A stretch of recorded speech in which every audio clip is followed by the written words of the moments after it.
Thank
Hello, everyone.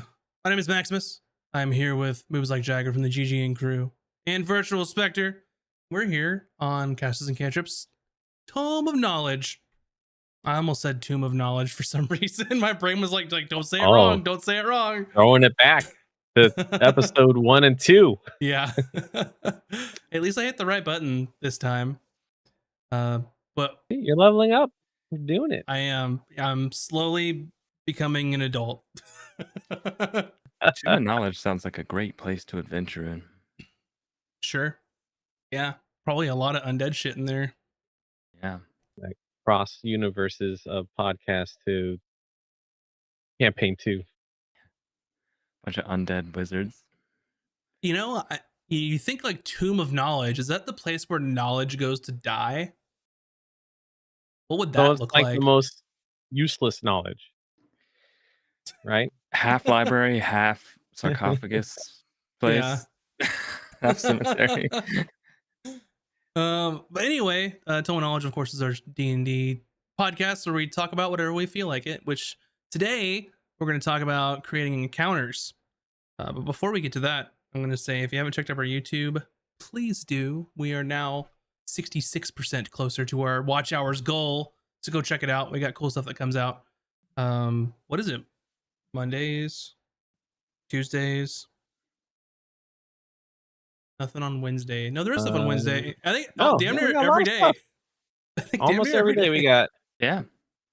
Yeah, we got art, art. time We lapses, got time lapse art. We have shorts, all the things.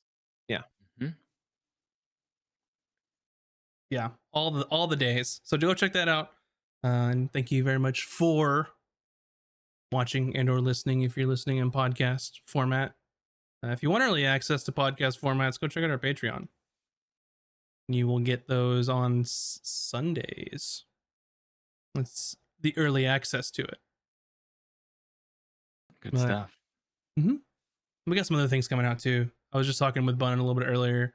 She wants to add those blank coloring book pages for her art. So she'll do her art streams and then get like a non-colored line art version so people can kind of color them if they want to do that. That's pretty neat. Mm-hmm. So yeah, anyway, we were going to talk about creating encounters today. This is just a max topic.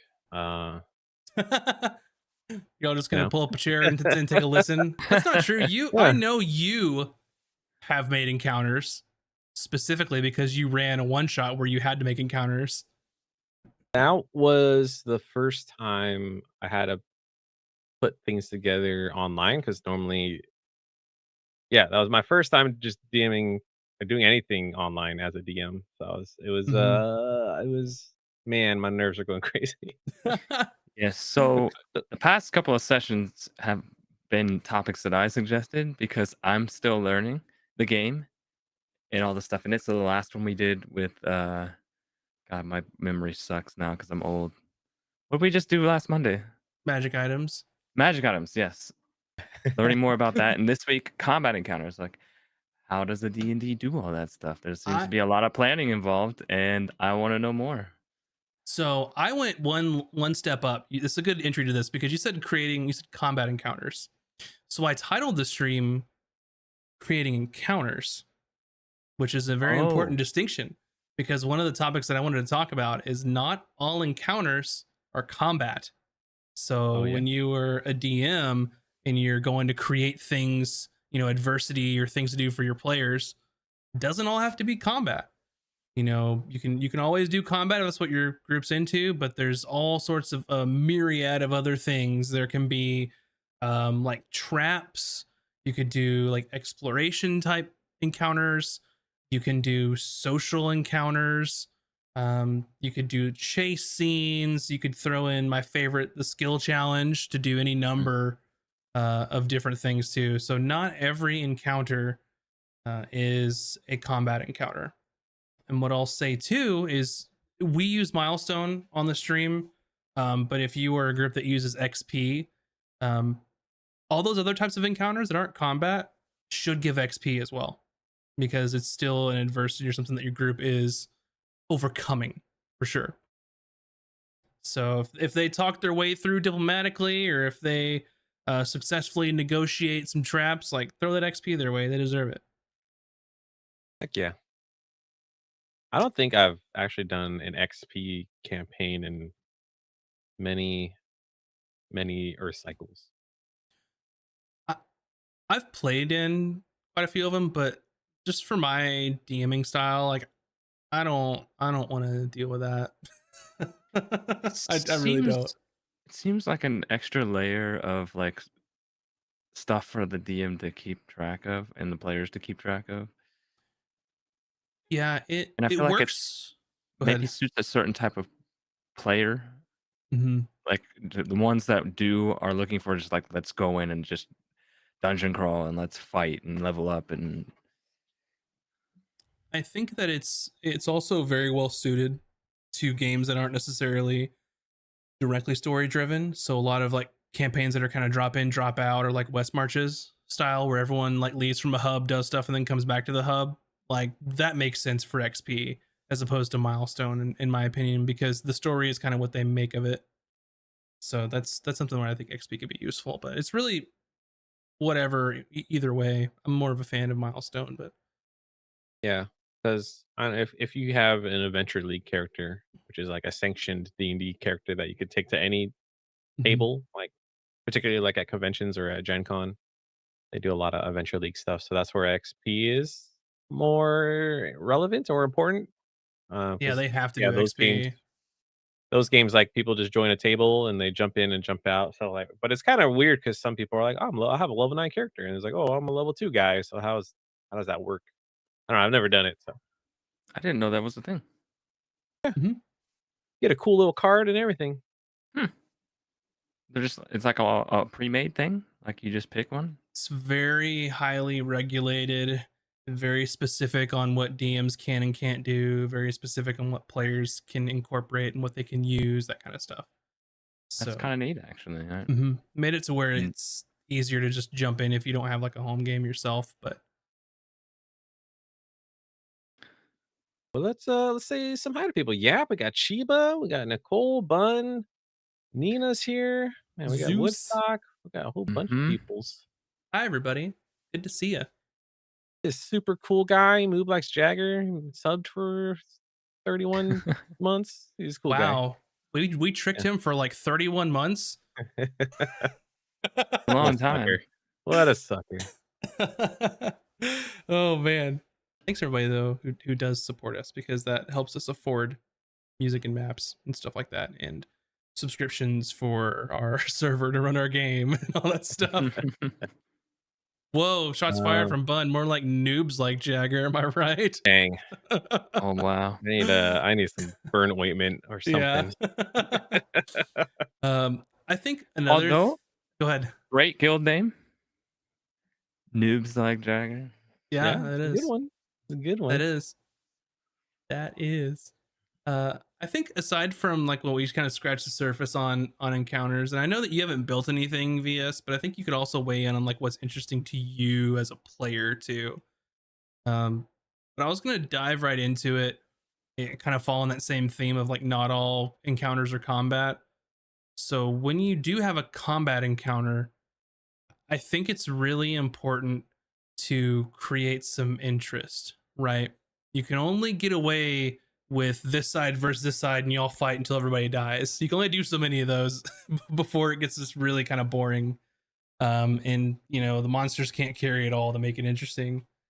But I think it's really important. There's a couple ways that you can do that. I think first of which is to create some like interest to the actual like field of combat, as well. So thinking about like where like the locale like adds some like environmental like concerns, that the players may have to avoid, or add things like pieces of cover they can get behind, things they can interact with in the environment, just so it's not just like here's your grid and y'all go ahead. Add height differences, that kind of stuff. I think those are cool things you can add. And I also like to give the incentive on combat encounters of the way to beat this isn't you don't have to just kill every single monster, right? Um, you can do like there could be like like a MacGuffin, like the group has to get this MacGuffin from the bad guys before they escape, right? Or the group has to hold on to certain thing for so long until help comes their way. All kinds of stuff. Protecting like townspeople from monsters. I think those things are kind of important. I don't know, how do you guys feel about that? Like what sort of tweaks and things to combat make like keeps it interesting for you all? I think some of the yeah, like one of the interesting things that you do, Max, is like if we're fighting wildlife, for example, like if we killed 3 out of 5 wolves, the other 2 wolves are like, "Well, screw this, we're out of here because our 3 Hmm. homies are gone." There's no reason for us to stick around and try to kill these adventurers because we need some meat, you know? Hmm. I'll say, yeah, adding an element of like intelligence even to wild animals, because we know like there are plenty of wild animals that are smart enough to know when stuff's not going their way. Um, Hmm. things intelligent enemies to a degree, depending on the enemy, and then for me as a player, I like to, depending on what I'm playing, try to utilize the environment tactically. So I'm always looking at what what sort of foliage is around me. Is there like rocks I can climb onto, or buildings, or is there an opening that I can hide in, or something? Things to jump I on. Yeah, things to jump on. I like I like the idea of an encounter having some sort of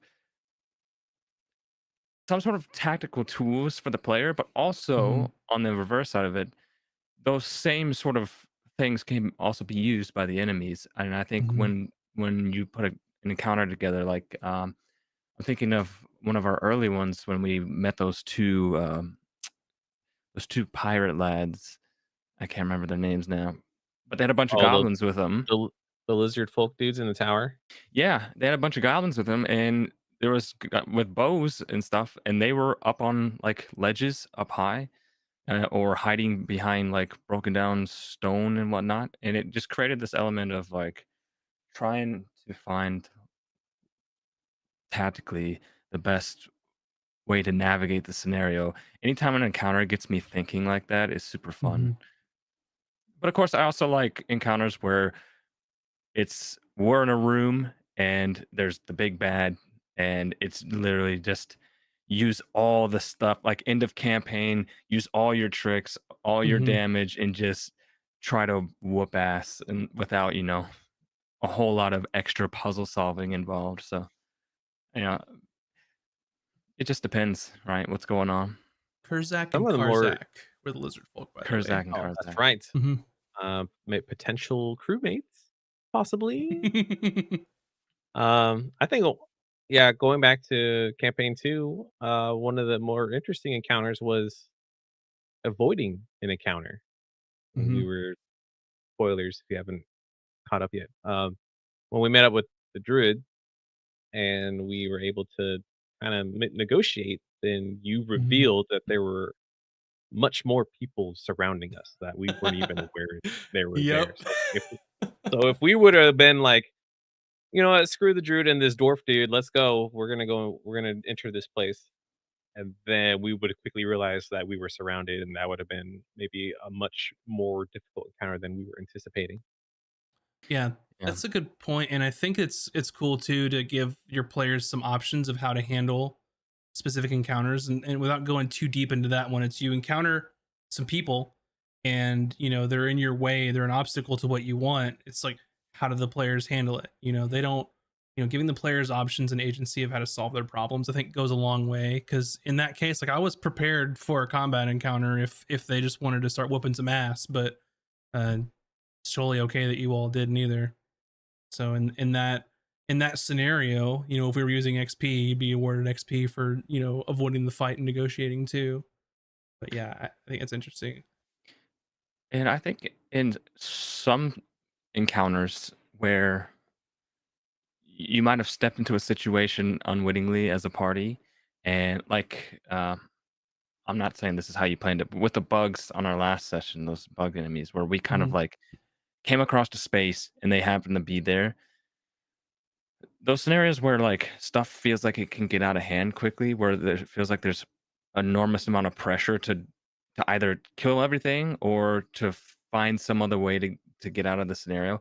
I like Mhm. those high pressure scenarios as well, because I think one, it's super entertaining. Like you got people going down, you have people coming up with clutch plays, but at the same time, there's also this element of like if you can design an encounter where it's meant to be overwhelming, and it's one of those things is are the players going to recognize that they can like leave or they can try to make an escape if there's one provided, you know. Mhm. And that's what I was trying to do that round, and it didn't end up working out quite so well, but running is also an option too. Yeah. You don't have to stay and die, I guess, is Yeah, that's and an it important factor in many encounters.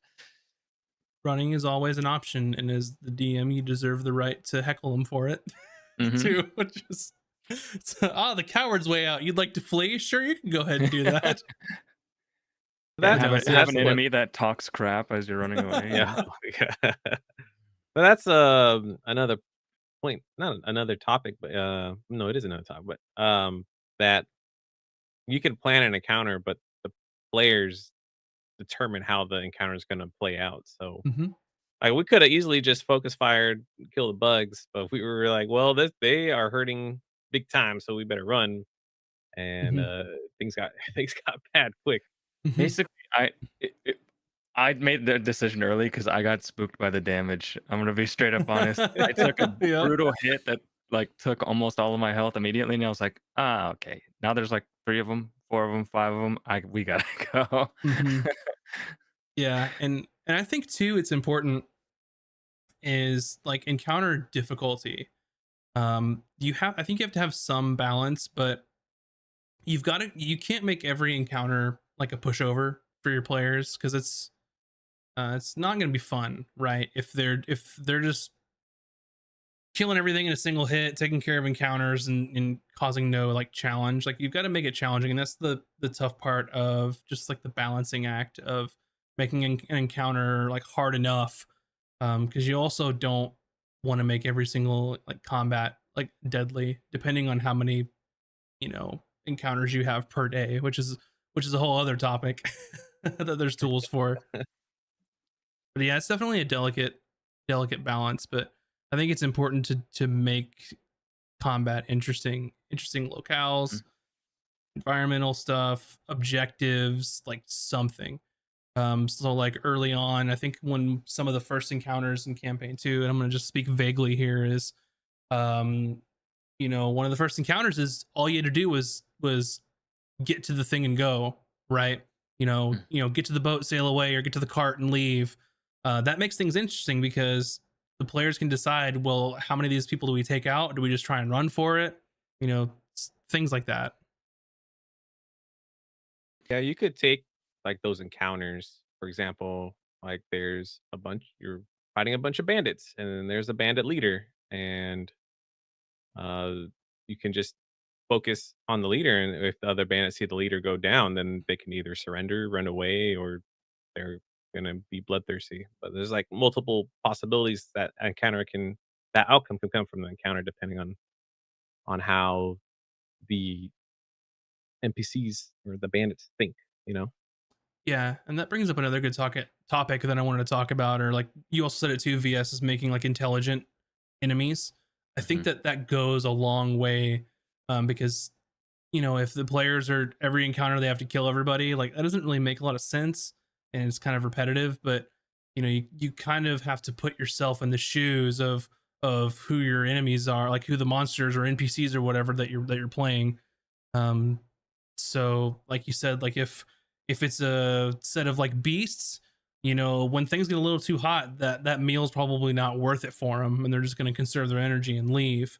When it comes to like humanoids or other like intelligent creatures, you've got to weigh your options of like what are their motivations. Like is this particular group of enemies willing to like die for this cause and like you know fight to the last person standing, or are they going to cut their losses and say, hey, we're good. You don't have to end all of us. And that kind of goes the same way too of like how the enemies treat the players too, of if this particular enemy downs a player, like are they going to focus on the other current threats? Are they going to, if there are they some kind of like creature? Are they going to try and drag that person away and take them for lunch, basically? Are they, some, you know, group of assassins that their goal is to kill these players? Like, do they keep hitting them when they're down? All kind of considerations that you have to kind of um, put into play with your enemies. And I will say with a caveat, and then I'll let you go. VS is like if you got a particular set of enemies that are going to keep hitting the player when they're down, there's got to be some kind of indication of that, and you want to use that very sparingly because that gets pretty shitty if that happens all the time for Yep. players. Yeah. That's a rolling for new characters situation. Gaming in BS, that is an excellent point. So there is an excellent, and it's got also an online version as well on their website. The monsters know what they're doing, has a lot of great tips to specific monsters to kind of tell you like how they would act in certain scenarios based on their motivations and what abilities they have at their disposal. It's fantastic. I was Go kind of ahead, gonna VS. be a question I was gonna get to was we've been talking about like sort of almost like flavoring enemies to be Mm-hmm. smart. How much of it is I don't know. We know D&D has a whole plethora of creatures and stuff for the players to encounter. How much does their like actual mechanics, like their stat blocks, affect how you decide to, I don't know, work them into a scenario and give them a certain level of intelligence or tactics, or is it if they have a high intelligence, are they going to, I mean, obviously be a little bit more tactical, or are they just going to rely on brute strength because they have high strength scores, or I think that their stats can definitely like play a major part in kind of deciding what this enemy is going to be like. Occasionally you can find some gems about like their description or like some of their specific abilities that gives you an indication on kind of what their motivations might be or how they approach combat. But a lot of it's really going to depend on where you're at in your campaign, what's going on, what are the circumstances of the specific encounter. Because a lot of the times, like I'll just find a stat block that I really like and then just reskin it, which could kind of change the game. So you really have to pay attention of like who are these people and why do they want to fight, the player Mm. characters. I think changing up the stats to really keep players on their toes, especially for like veteran players who like know the monster manual inside and out. Hmm. So I know Max, you say you do that a lot. That you change stats around or you add in an extra ability just to change things up, so people aren't metaing too much in the game. Hmm. You know. Zeus had another good point of there are tables in the monster in the DMG for like motivation of like enemies and monsters and stuff like that. Okay. There's also stuff in the DMG for specifically creating encounters that talks about like character objectives, that talks about like encounter difficulty based on character level and like CR, which is challenge rating.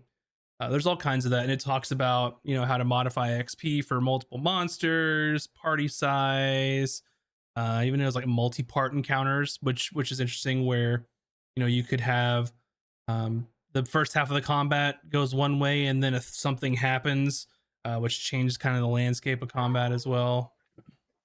That's an interesting thing. You see that a lot in video games, right? Hmm. Multi-phase boss fights and whatnot. Or I don't, waves of enemies. yeah, waves of enemies. I don't. I'm trying to think. There's very few times I've seen like a D&D encounter of like a big enemy that where the DM implements sort of like phases with that enemy. Like it could start off having a certain set of like Hmm. characteristics and ways that it fights, and then once it takes a certain amount of damage or something changes in the environment, then it can completely shift. I don't know if there is that's because there's just not many monsters that you can do that easily with in D&D, or if it's just Yeah, super hard for the DM to plan. there's very few. I know that moves you did some of that in your one shot. I know you were really talking about it, doing different phases of different encounters and things like that.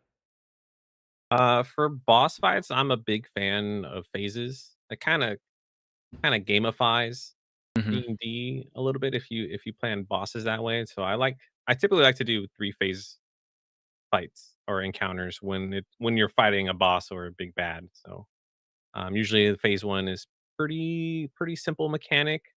Um, Either it's like get the target down to a certain hit point, and then it goes into phase two, or one encounter I did was basically like a puzzle.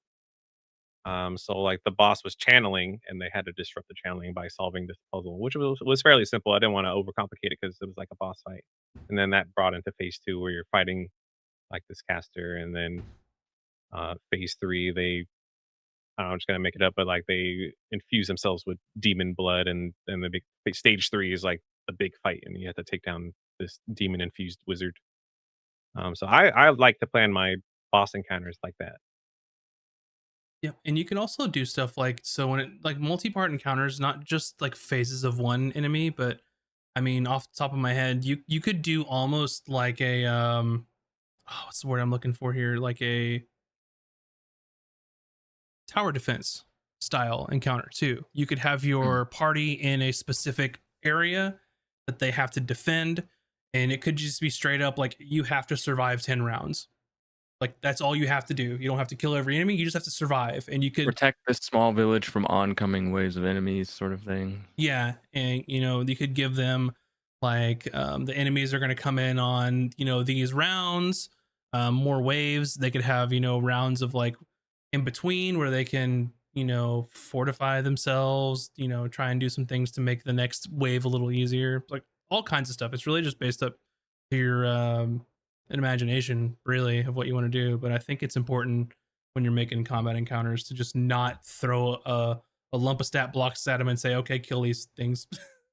Right. I think for wave encounters, it's also very useful to this fourth edition introduced this the minion system Oh yeah. where it like you don't want to overwhelm your players. Like if you're gonna have X amount of units come after your players every round, like for example the 10 round encounter, you don't want to overwhelm them with so many enemies that they can't kill and just be swarmed. But yeah, the minion system is super awesome because it just makes your players feel badass because it's basically a minion, so one hit, one kill type of deal. So if they take one Mhm. point of damage, the enemy's down. So Yeah. if you're gonna plan something like that, Yeah, and that's I like exactly them. how you just make a minion. Is you take a monster, you take their stat block, and then give them all the same abilities, all the same stats and everything, and just make them have 1 HP. So they're still a threat to the players, but they can kind of dispatch them pretty quickly. It's a really great way to kind of augment combat. Yeah, that sounds really neat, actually. I'm trying to think.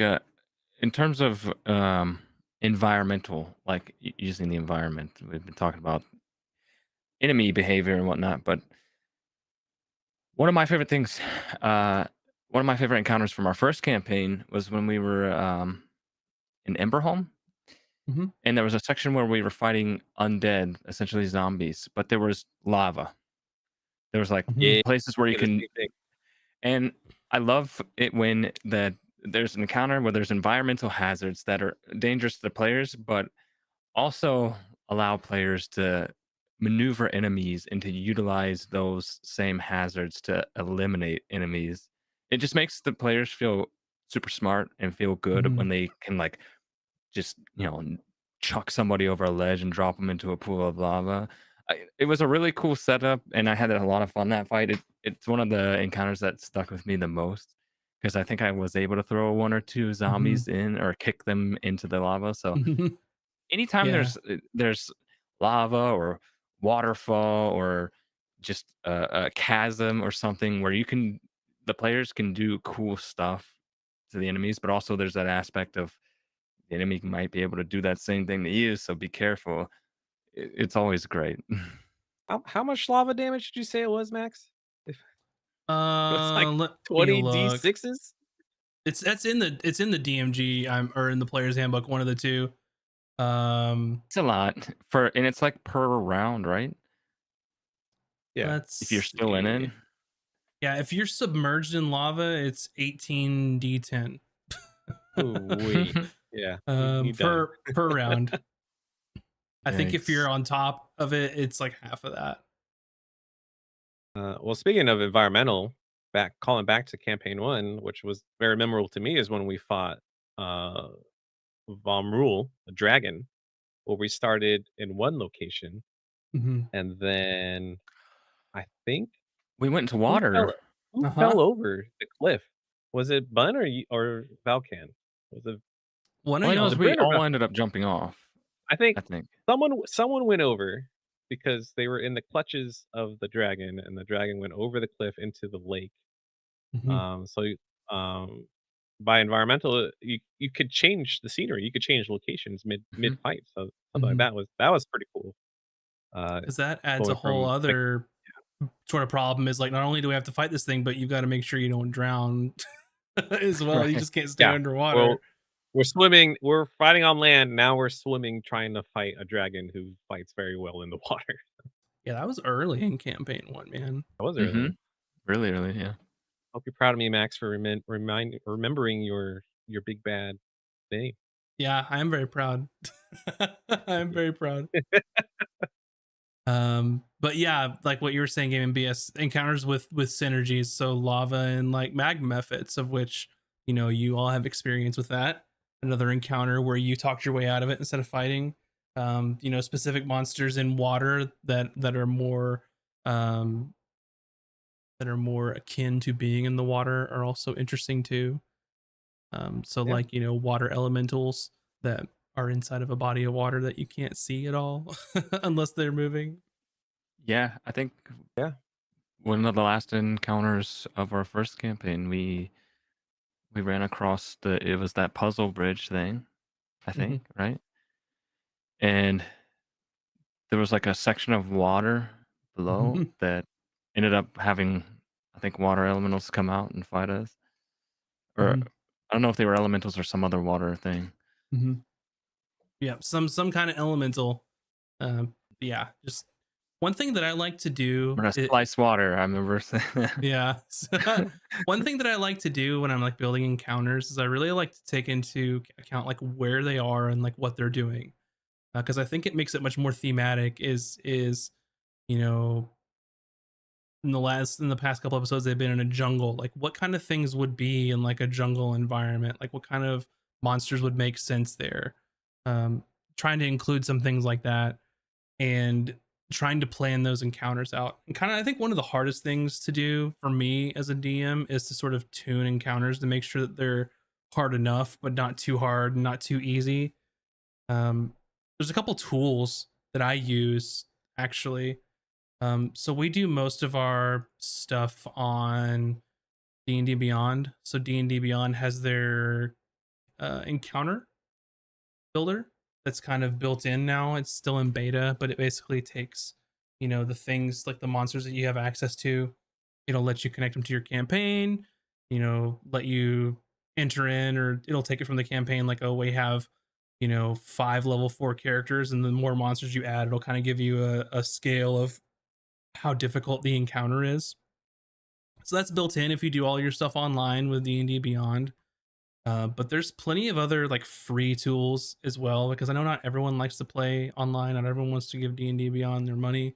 There used to be an amazing app that was called Kobold Fight Club that the owner shut it yep. down. But there's one that's called Kobold Plus Club, which is basically picked up where they left off, and it has tons of options. Lets you enter in, the number of players, the what level they are. You can randomly generate encounters. You can pick monsters, all kinds of stuff. So don't think that you have to sit there and just build encounters by hand and just math it out and hope that it works if you don't want to. There's a ton of other free tools that will do that, because I don't have time for that. I just click and show me the numbers and I'm good. Yep, it looks good enough.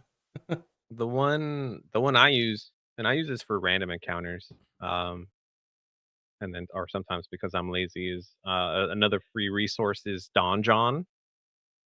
That Mhm. one's basically the same thing. You pick the number of PCs you have, you select their levels, and then you can choose the difficulty of the level of the encounter. So like from easy to deadly, or just let the generator decide, and Mhm. you could choose the environment and then the type of treasure it has, and then it'll spit out an encounter for you along with the treasure. Uh, so Nice. if you're in a pinch or super lazy, Donjon's is a super cool free resource you can do to plan your encounters. Oh yeah, I need to watch that video that you sent, Zeus. I haven't vetted it yet, but Zeus sent me a YouTube video, which is called like Battle Sim, I think. I think what it does is it will allow you to basically choose an encounter, add players to it, and then basically have it simulate the battle to see how many times each Interesting. side wins and stuff like that. But yeah, I haven't watched the video that you sent me on that. Let me ask this, as a DM, that you since you've been running campaigns, how much how much does your player party, their classes, and your player's personality, and figuring out like what sort of things that they typically do in an encounter, how much does that influence your encounters going forward? Like if you know they're playing, if somebody's like a really powerful cleric, does that play a factor in deciding like later encounters later on down the line, knowing what sort of things they're going to have available to them? Or I think that it does to an extent. So one, I try like to you don't have want to you don't enemies. want to like block a Yeah, yeah, yeah. person from doing something, obviously you don't want to like Well, hard counter them, but well, the opposite of that too. So after selecting some enemies and stuff that makes sense for me is you also want to give your players adversity and let your players shine. So, for one specific, encounter, let's say that you have a group full of melee, and then you have like a caster or someone who uses ranged. You can make an encounter where there's a lot of flying enemies in that regard, right? And while it may be a counter to your up close and personal players, it gives the players that chose range like um, a really great opportunity to shine because they're going to be able to kind of help carry for that specific encounter too. So I think it's important to kind of drop in um, key things that let your players do their awesome stuff that they want to do. So just kind of making sure to rotate that spotlight around a little bit and kind of think about how some of your encounters could lend themselves to your players. So, one example of an encounter that you all had where something specific was vulnerable to fire, right? mhm. If there's a player who has damaged fire, then they look great in that specific scenario, right? We're like, hey, I get to do something super awesome here, and then maybe a couple encounters down the line, it's like, hey, these things that you are fighting now are resistant or immune to fire. You're gonna have to find some other way to figure it out. So I think that is kind of important to do as a DM because you want your players to be able to do the cool stuff that they get. Or in our case where you have a player that really likes to blow up stuff, just handing them occasionally a group of enemies close together, that sort of thing, letting them Yeah, yeah, cast exactly. their big old fireball. Yeah, absolutely. Someone's got a big nasty fireball spell. Yeah, give them an encounter where there's a bunch of enemies grouped up in the beginning and they just dump a fireball on their head. And then a couple encounters later have a bunch of enemies with a bunch of like, innocents or civilians or people they're trying to rescue all up in the mix. So they just can't do that every single time. Mhm. It's kind of a balancing act of give and take as the GM. Yeah. Yeah, sometimes because you don't really know how encounters are gonna go, Hmm. and it'll happen where you plan an encounter one way, but it's starting to steamroll your players. So sometimes I kind of fudge the numbers, or I'll like lower the HP a little bit because like, oh, this is not the way I wanted this encounter to go. So I think as a GM, you have the authority. I mean, not tell your players or maybe you do, it doesn't matter. That you could kind of scale things back real real things back to where you want it to go. I would say too that there's a couple of schools of thought on kind of like fudging numbers and stuff like that. It can go either way as a DM. But I think that kind of if you decide to do something like that, never ever ever ever ever tell your players that you do it, because it'd be that situation where they're looking behind the curtain in Wizard of Oz, right? Yeah. Which kind of ruins some of the verisimilitude of the game for them. I would never do that. Wink. If one of y'all dies, that's great content. Well, yeah, for live stream that I we know, do, it's just yeah. That's what I like about how you have us DM you our death saves, so the other players don't know where we're sitting at. Yeah, that's one of the favorite optional rules that we threw in there of whenever a player is unconscious, when they roll death saves, they're in secret. It's the only person who knows how well they're doing or how poorly they're doing is the DM. I think that's Mhm. so awesome. I'm so glad that we do that because it And really yeah, adds tension to a player going down. oh man, too many times. Hmm.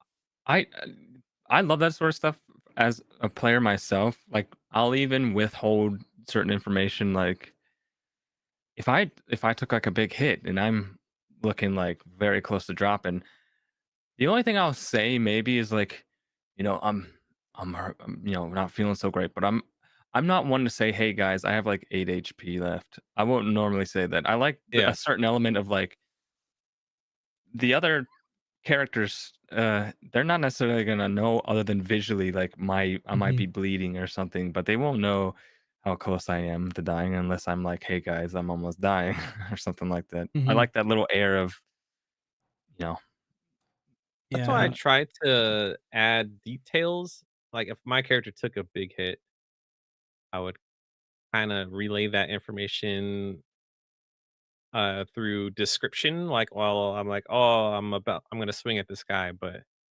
um, I'm covered in blood or something like that. Yeah, you can be descriptive. I've seen it both ways too, where some people like to have that sort of veil in between of instead of giving the HP they're at currently, it's like, oh my, I'm barely holding my sword up and I'm covered in blood, and you can see my character is like almost out of breath and barely standing. I've played in that part of the spectrum, and I've also played in the other part where it's like on a scale of 42, I'm about an 8 right now. And get that kind of stuff. So I've played it both sides of that. But the Chivas question: do you guys ever Yeah, fudge numbers to make a fight go a certain way? I like to basically my mantra is the dice tell the story, right? So if an encounter goes a certain way, then that's how it goes. If there's if a player ends up going down, if they lose a player, that's that's the game. They yep. can't you shouldn't fudge some of those things, I think, because that's what makes the game compelling and that's what tells the story. And Mhm. that's what creates those pivotal moments in a campaign. With that being said, you don't want your player characters to die all the time, but player death I can be a think very powerful yeah. story moment. For one shots, I've done it because it's just a one shot. We're just having fun. But if it's like a full length campaign, then not really. Mhm. Yeah, I mean, I think there's a part of most people that like it feels so good when you roll like a 20 and get like a crit or whatever, and you those sort of highs are like really nice. So I think there's a part of you that, if you're not rolling well, it feels bad. And there's probably like in the back of your mind is like, oh, I could just say, like we don't play with each other side by side. So ours is like Yeah, it's the honor system basically. yeah, we're Mhm. honor system for And sure. so, there's been times where I've been rolling super bad in an encounter, and I'm like, man, I could like just say whatever right now, but I don't do Yeah. it because that's not interesting to me. Like Well, if my character's missing, then my character is just having a bad time and I've got to roll with it. And whatever happens, happens because that's way more entertaining than just like, always winning. fudging something, And for me, that's just how I operate. On maybe other tables don't care as much. We're But in a I unique don't want to cheat position. I don't want to cheat the Yeah. story and I don't want to cheat myself as a player, you know what I mean? And it's not necessarily I said cheat, but I mean, it would be if you lied it's about the number that you roll. That's cheating. well, yeah, that aspect. But I mean, Yeah. in terms of like a DM for an encounter, fudging like the HP of a monster so that the party like brings them down in some heroic way, maybe like that's fine. I think, like you said, just as long as the DM doesn't say anything. Yeah, the players need to feel like they earned it, right? But Hmm. Yeah, uh, in most cases, failures makes a more interesting story than succeeding. Yeah. And I'll say we're in a unique position, like with having a show and things like that, is we all made the decision because all of us spent money on pretty looking like clicky clack roll dice math rocks. So like I don't want to say like you can't use your math rocks because we're playing online. So kind of my yeah, stance is like if I have to worry about like my players like lying about what they roll, then I probably have bigger problems right. Well, than just that anyway. So that's kind of how another I take thing, it. we wouldn't have these super awesome home custom made dice Exactly. from You Yeah. Shadow wanna if we were digital dice. Hmm. Yeah, I wanna roll my cookie dice. I also don't trust Yeah. digital dice at all. I don't. I know Same. mathematically they're supposed to be perfectly accurate, but fuck them, Yeah. man. Fuck them. There could be a They don't bug. do well for You me. never know. Yeah, there's But something weird about digital dice. It's like it almost feels like there's a third party involved when you're it's doing like the digital ghost of the dice machine, man. They're versus coming Because after your you. actual rolling. programmed it. Yeah. Someone programmed it, so that could be error in the code. You never know. Yeah. You don't know what's in that code.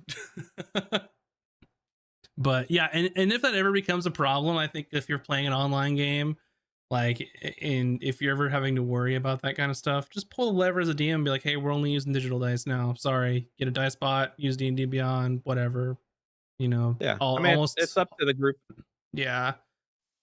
Almost every single like platform online has the ability to use like a dice roller built in too. So Yeah. You hope to avoid all that anyway, by like that's kind of the purpose of like a session zero is to understand yeah, like what type of players you have and if it's yeah. gonna work out or not in the long term. I Spoofers. if I think that like if I ever found that out as like a DM, like that would like crush me as a DM. That would take the wind like right out of my sails. Mm. Because for me, I would be like, what am I doing wrong to where someone thinks they have to like lie about their roles and stuff like that? Probably, I don't know. Most people might be mad at the player, but I'd be mad at myself. That's the kind of person I am. I'd be like, what did I do wrong here? If that says a lot about me, but Welcome in, Meerkat. We were talking yeah, about like actually like encounters, DMs setting up encounters, and yeah, we got to the topic of do DMs ever fudge anything, and then it kind of devolved into like players. filthy cheaters. Yeah. All right. Well, I let's reel it back. We talked a lot about combat encounters, but let's talk about non-combat encounters. okay. I had a topic idea. Go for it. I was just talking about maps, Oh, but if we're shifting that gears, one. we can do that too. I mean, that's still related. Yeah. I've only once had to make maps was because of the one shot we did. Because I've never Mhm. done it online, and I basically asked you to do it, so I didn't really have real experience doing it. Yeah. But in person, I just have a mat. I have markers, and then and beads, and you draw the map. So I think it's two different levels of building encounters. Well, Yeah. physically and map making, but environmentally as well. I'll say too that there are definitely multiple ways to play because in the handbook it talks about you can do strictly theater of the mind. You don't have to have a map to do combat. You strictly don't have to. I think a lot of the game becomes much easier if you have one. Especially certain abilities or certain characters like, hey, do I have sneak attack? Where's this enemy? Where's this enemy? That kind of stuff. But you don't have to. And even then, if you normally use maps, if they're fighting one or two things, you could just do theater of the mind, which is basically just using your imagination and just saying I move next to him and I hit him and they do this and do that, which is totally fine. Some people like that. Um, and I think too, so when it comes to maps, and I'm glad that you brought this up, you can just use like a grid that's all got dry erase markers on it and draw like stuff with a dry erase marker and say, here's your map. You don't have to go super intricate with like a really, high resolution map with animations and shit on it. Like, just because we do that doesn't mean you have to do that. So that's perfectly valid. What I will say though is if you are interested in just finding like cool maps, there are tons out there for free for people to use. Um, just look at Reddit. There's so many like D&D map making stuff that people give shit away for free. Yeah. We can't use that. Like specifically, I can't use that kind of stuff because with streaming and us, having subs, people using Patreon, it makes it's more of a commercial type situation. So all of our maps, I have, explicit permission from the creators, and then they get money for them through like their Patreon and stuff like that. So it doesn't work for me, but for you, if any maps, you can find them online like for free. You'll probably never run out of new ones to find either. There's so many out there, and you can either use them on your on whatever program you want to use for that, or you can print them out. People make printable versions of those too. So Yeah. don't think that you have to make everything from scratch, because if you do, then you'll go nuts. I like that you were talking about like just like having a blank grid that you can draw on and Mhm. make like terrain or whatever. Yeah, I'm glad you mentioned that because I think like as much of a fan as I am of like Critical Role, I feel like people that got into D&D through Critical Role are so used to like these elaborate battle maps that Matt does. Mhm.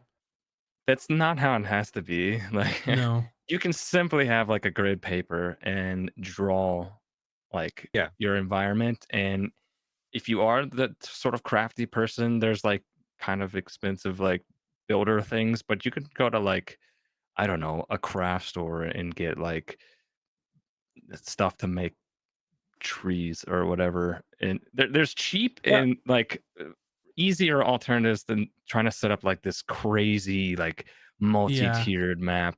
Like you can And, just if you don't want to go all out, you do not have to. and Yeah. You could do the Dwarven Forge mount or not way of building encounters where you basically you're building it. It's like Legos but for D&D, right? mhm. Or yeah, you can just have a pen or a marker and use dry erase, whatever. It does, you can go as simple as that. And then I think the one thing me and my friends done was that we went to Hobby Lobby and bought little fake trees that you would put into your like That's what little I train mean. Yeah. set, Yeah. little train things, where you're building like a little diorama or whatever, and we use Yeah. that for foliage. And And there's like if you look online those. too, there's a lot of resources that's meant for more like model building, but you can Mhm. find like just boxes of random environmental Yeah. things that people S- use for dioramas all the Like time. They're like little wargaming and plastic stuff like that. houses. Yeah. And you can usually find bulk items of that sort of stuff for pretty cheap if you look in the right places. And I'm gonna lean on the digital side because I've only DM'd digitally. Like, other than just finding stuff. If you have something in mind or you want to, try your hand at making your own stuff, there's tons of like software out there. Like, look at Dungeon Alchemist. Mm. It can be as easy or as hard as you want. You can say, I want my map to be this size and I want it to be catacombs. Generate. Don't like that one. Generate. You can generate rooms on the fly and then just tweak it after that. Like I've I think the whole time that we've been doing this show, I think I've made one or two maps total with those tools. Everything else I could just find or have someone that we commissioned to do. So, but there's lots of cool tools out there. And I think I have several of them. It's like Dungeon Alchemist is probably my favorite one, but there's also like Wild Shape. I think it's one of them. And there's another couple of those that I've had too. But it's easy to make your own shit. So if you are into that, you can too. Yeah. You don't Yeah, even need Bon was talking about you know, that people thinking D&D needs to be expensive. It doesn't. Like you don't No, need the most expensive dice. You don't need like the expensive maps. yeah, because when I first started playing D&D with my friends, it was weird. Oddly enough, I had this small coffee table that we all sat around, and it already had grids on it, which was pretty funny. So we just used that coffee table, and we didn't have minis or miniatures or anything like that. So we just used our dice. We're like, all right, this is my character. I'm a D6, and then we differentiated by like, oh, okay, I'll be a D4, I'll be a D10, and we just used that when we first started playing D&D. So like, you don't have to go all out Yeah. unless like you want to and you want to have like all those cool things. But you can go as simple as possible if you wanted to. You don't, and then yeah, and then really accentuates the theater of the mind or using your imagination. Yeah, and then the basic rules are free for D&D, and there's tons of stuff to get started there. There's lots of free resources out there. Yeah. Any other thoughts on like designing like a map like we were talking about? Like I think it goes back into if you're like designing something, whether it's pen and paper or like using an app or whatever, use the same principles we were talking about earlier. Is add some interest to it, some varying like height, add like difficult terrain somewhere. Is there like a stream running through the middle that they just can't run through? They have to swim and it slows them down. Like add interesting stuff like that, just so it's not you're on this side of the grid and you're on this side of the grid. Okay, go. Yeah, adding a river can be a game changer in an encounter. Like if the opposing enemies on the other side of the river, how do they get to you? Or a bridge. Or if you're running away and there's a river, like how will you escape your pursuers when there's a river in a way and you don't have a bridge or a raft or other means to get over it easily? Like, is the river like a calm river, or and you can just swim across, or is it like a raging river? So if you jump in the water, you're going to be carried along with the current. Hmm. And look at the encounter we had a couple sessions ago by that waterfall with all the water and stuff on it. Like that map, I think, was at least half water, which slows you down. You know, makes Lost combat my more soap. interesting. What's that? Lost my soap. Oh, I was talking about the other. I guess there's multiple waterfalls. I was talking about the one with the ogres Oh yeah, you're right. and the And there fishies. was a there's a water hazard too. But not only was it a water which slowed us down from moving in it, there's piranhas in it. So Yeah. you hmm. can't- man, that was a tough encounter. Hmm. Yeah, I don't know how you guys did it. Nina, those new dice that you uh, got are those the ones that you showed us? Because those are pretty baller those are for pretty. like less than $20 that you showed us. Hmm. Yeah, does Yeah, anybody have any questions in the audience? If you're looking for help on like just encounters or combat or anything in general, just feel free to just drop them in there, and we'll answer them as we can see it. I think one that question comes up a lot is how do you determine what the players are encountering in a random encounter? How do you determine what's going to happen? Um, yeah. Like when you make us roll for like if we're traveling or something, and there's a certain dice roll that equals an encounter. I have basically like when knowing y'all are gonna be like trompsing through the like wilderness. I'll keep in mind of like where are they, like what is like the biome that they're in, like is it a jungle? Okay, what makes sense to be in a jungle, and then I'll make like a super small like table of encounters that they could come across, some being combat, some being non-combat. um you know for example, I'll just use that specific one. You had all the combat encounters. There was one that was like, hey, if they roll this number, this is a quicksand, sort of encounter that they have to negotiate. If they, go here, in this encounter, like, oh, they encounter like some hot springs and they can, do stuff there, or that has a combat encounter associated to it. So I generally take into account like where are they, what kind of things would be there based on the kind of world that I'm building, and then kind of go from there. And I like to add a mixture of like pure combat as well as other random things, whether it's like a hazard, They can come across an NPC, get a little side quest, that kind of stuff. And there's tons of like free versions of this if you just don't have like you can't think of these ideas and want like a little starter for it. Like tons of resources out there that's like, hey, if you want like forest encounters, here's some good things to get you started. It's even in the DMG, I think, have some.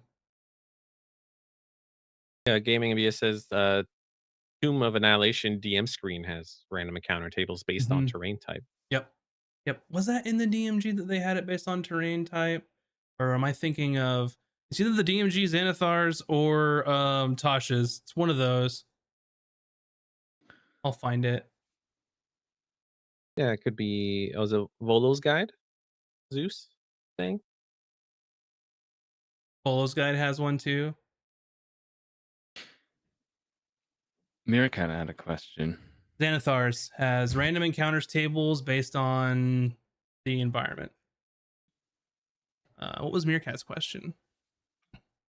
Have you had times where you spring an encounter, but a player has a trait that just flips the encounter on its head? For example, an ambush, but the rogue has that trait where they can't be surprised. That's great. Like if they have a random encounter and then one player gets to shine, that's awesome. You know, case in point, last episode, so we can avoid big spoilers, but one of the characters has such a high passive perception that you know they weren't surprised in the first round, and that's awesome. That makes the player feel like the choices they made matter. You know, since they took a specific feat for that to get was I think it was observant, and that makes them feel like, oh, I took this feat and it's already paying dividends, right? I'm not getting surprised here, so I have a chance. So I think that's totally fine, because you really can't predict what the players are going to do anyway. So if it gives them a chance to look good, more power to you. Yeah, especially if they're going for a feat instead of stats. Like we want to let them feel awesome, reward them Mm-hmm. for picking those feats. Yeah, Woodstock says definitely. if the player skips an encounter that you think is really cool, do you reuse it later with a different place and pick it up? Absolutely. Woodstock. Absolutely. Save me If time. yeah, it's like if I come up with which is it's totally fine too. That's the thing is like if they don't interact with this sort of thing right now, or they don't encounter this thing, or if they make decisions that kind of change it, I'll just put that in my back pocket. I might change the environment later on. I might keep the environment but make new enemies. I might keep it exactly the same and just drop it in somewhere else. So make your time work for you. You spent time on making that encounter. If they don't encounter it, it's totally fine. You can pull it back out whenever you need it. Yeah, because the players don't know that they skipped Mm-hmm. an encounter that was planned. Because yeah, you can pull it out anytime, and the players will be like, "Whoa!" Yep. or scream. I don't know. All about managing your time. If you already built it, use it later. I guess here's me fishing for a little more insight on Max's brain. What's your favorite type of encounter to create? Do you enjoy making Skill an challenges. amazing combat encounter or a puzzle encounter or challenge, some other sort of challenge? I know you've sprung the skill challenges on us Such a from time to great time. system to make things interesting without doing combat. I'll tell you my least Those skill favorite challenges. are puzzles because as a player and as a person, I don't like puzzles at all. But I do know that some players do enjoy them. Like I know Bun likes puzzles, so I like to include them because you want to make sure that you hit hit every player's likes and interests around the campaign. It's just that I don't like them. It takes me forever to think of something, and yeah, it just takes so long for me to come up with it because I don't really enjoy them. So puzzles least favorite, most favorite. I, gosh, I like skill challenges. Like combat's great and all. It has a lot of different dynamics to it, but you can portray so many different things that come up in the game by using a skill challenge, and you can really paint those scenes, which I think that they've been used to great effect in the past couple campaigns. So if you're not familiar with what a skill challenge is, it's a fourth edition holdover. It's not anywhere in the fifth edition books. but it's fantastic. You basically have a threshold for the group. So they need a number of successes, right? So you could say they need 5 successes before they reach 3 failures. And you get to determine the DC, you get to determine what skills that they can use. So let's say that if they're being like if they're chasing someone down, instead of the chase rules, you could use a skills challenge. You could say, hey, use athletics or acrobatics or use something. And then the whole premise is that the rounds sort of stay the same, where the players kind of go through one at a time and they make skill rolls. And if they hit the DC, then they succeed. If they don't, they fail. And then it's all added up to a total. So if they get to 5 successes, then they pass. If they get to 3 failures first, they fail. And you can scale those based on how easy or how difficult you want the skill challenge to be. So I like them because they're so versatile. Yeah, I enjoy them too. In fact, we pretty much started off this campaign with one, right? For the most part. Yeah, I mean, They were being chased, and it was skill challenge. Yeah. Yeah, thanks for the Yeah. follow, D-Nice. Appreciate it. Yeah, the chase for sure. And that's the way I like to use skill challenges is I keep it more open-ended. And you don't have to do this. Is I'll tell the players like, you tell me what skill you want to use, and how it makes sense to this specific scenario, and then I'll figure out a DC what you need to hit on that. Yeah. But you can restrict And it then to certain ones too. you can still have that tension and anticipation from skill challenges too, because you let us know beforehand how many successes we need and how many failures is a failure. So Mhm. if we're on the cups of failing the skill challenge, it builds up a lot of Mhm. tension, anticipation, a lot of excitement or stress, anxiety. So Mhm. it could be way more emotional compared to combat. I Yeah. think one of my favorite things about them is that it sort of allows a bit more room for the player to kind of like add some flavor to the story as it's happening. Mhm. Um, Especially when you leave it open to deciding what skill to use and coming up with how that skill applies to the scenario. It lets the player kind of like paint a scene Mhm. briefly for what's happening in that moment. Like I don't know, in the chase that we had, I wasn't a part of like the group running away, but I was following them and kind of like helping them. So I don't know. I came up with the fact that there was like lumber being used to repair a roof or something. Max Mhm. probably might have never have pictured that for where we were, but Mhm. as a player, I kind of came up with that, and based on the role, Max let me roll with it, and it was like it added a really cool moment for my character cutting down some lumber to try Mhm. and help the group escape. Yeah, I don't know. It's Yeah. just the ability to kind of help write the scene Yeah, is really paint the fun. scene. Yeah. Yeah. I think that social encounters can be interesting too. In with that, yeah, you could use another skill challenge for that. Like if you're entering in like a negotiation or something like that, you could reduce it down to a skill challenge of they have to do things in so many successes versus failures. But they can also be kind of fluid as well, and kind of dynamic. And I feel like um the last episode you kind of had a little miniature version of that when you got back for this sort of new quest of talking them through things and doing things while you were speaking.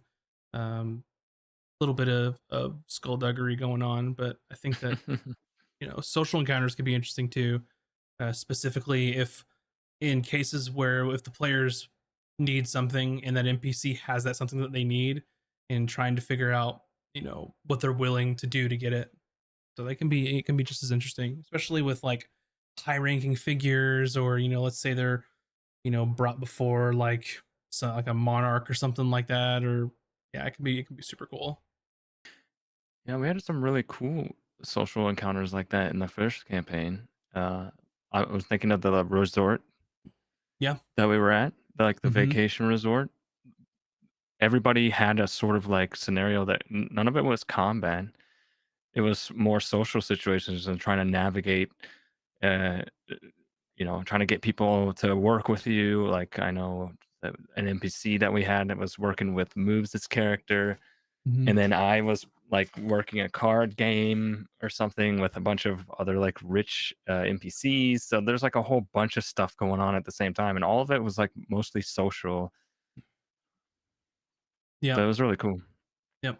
Thank you, Gaming and BS, for following. Yeah, in Woodstock we had the. And Uh, Blueberry. yeah, thank you as well. Much appreciated. Yeah, thank you, Blueberry. And I think that like with the card game, I think I made up like some really easy rules to signify Mm. like the card game.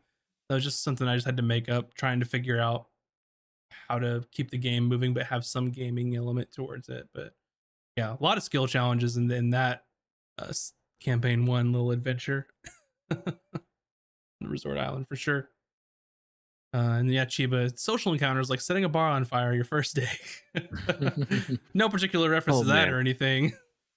They just wanted a good old bar fight, and we thought otherwise. Oh yeah. That really painted the scene of how the world works, though, right? You just can't Yeah. go setting shit on fire willy nilly. Well, it Oh didn't help wow. that Maka's character was a loose cannon, and It's true. her solution to everything is to burn it. Yeah. That was like the first town we were in, right? Yes. In Yeah, our first on Last campaign? Chance. Yeah. I think that was Wow. literally episode 2, I maybe. think so. It's somewhere between 1 and 3. So long ago Yeah. now. Many moons ago, which you can find over at our YouTube channel at Casters of Cantrips. Yeah, you can watch through our first campaign It's all out there, all and our current 80 campaign. episodes of it. Yeah, and we're only 7 episodes in on campaign 2, so plenty of time to get caught up as well. Yep. As we live stream on Fridays at 6 p.m. Pacific. If you want Mhm. to see us in action in campaign 2 with our 3 other co-stars, Bunny Dreadful, Mac and Cheese Please, and Kid Kerrigan. Yeah. But yeah, I think that's good for today. I think it's a good discussion. Answer some questions. Aside from what Moves was just saying, also Tuesdays at 7 p.m. So tomorrow, 7 p.m. Pacific time here is going to be an art stream where Bun is going to draw some of our NPCs that are in the campaign as well. So definitely check Ooh. that out. Very interesting to watch her work. It still amazes me. Yeah, she's super talented. We've been together for years. I'm just like, how do you do this? Well, I love doing the time lapse videos of the art, Oh yeah. especially like the 1 minute versions where they're just like super fast. And I love reading people's comments. And they're Hmm. like, "Oh, this is amazing! This is super cool." Hmm. Very All right. talented cast member we got. Kobolds. Zeus. Yep. Zeus's final question: kobolds or goblins? VS is kobolds. What do you say, Moobs? Goblins. I say kobolds. Kobolds are vicious, man. But anyway, thanks so much for hanging out with us and watching. Very much appreciated. And thank you so much for supporting us, for following us. It really makes my heart happy. If you haven't, go check out our YouTube. We've also got podcasts out there where this show is on, as well as our other episodes, as well as our after show that is only available on YouTube in podcast format called Out of Combat, where we kind of pull the curtain and see behind the scenes of what's going on in each particular episode and kind of hear what the players think about certain things that are happening. But with all that being said, thanks so much, everybody, for being here, and we will see you all next time. Bye. Everybody, join the Discord. We got a chat where you can enter your topics and we'll talk about it. Yay.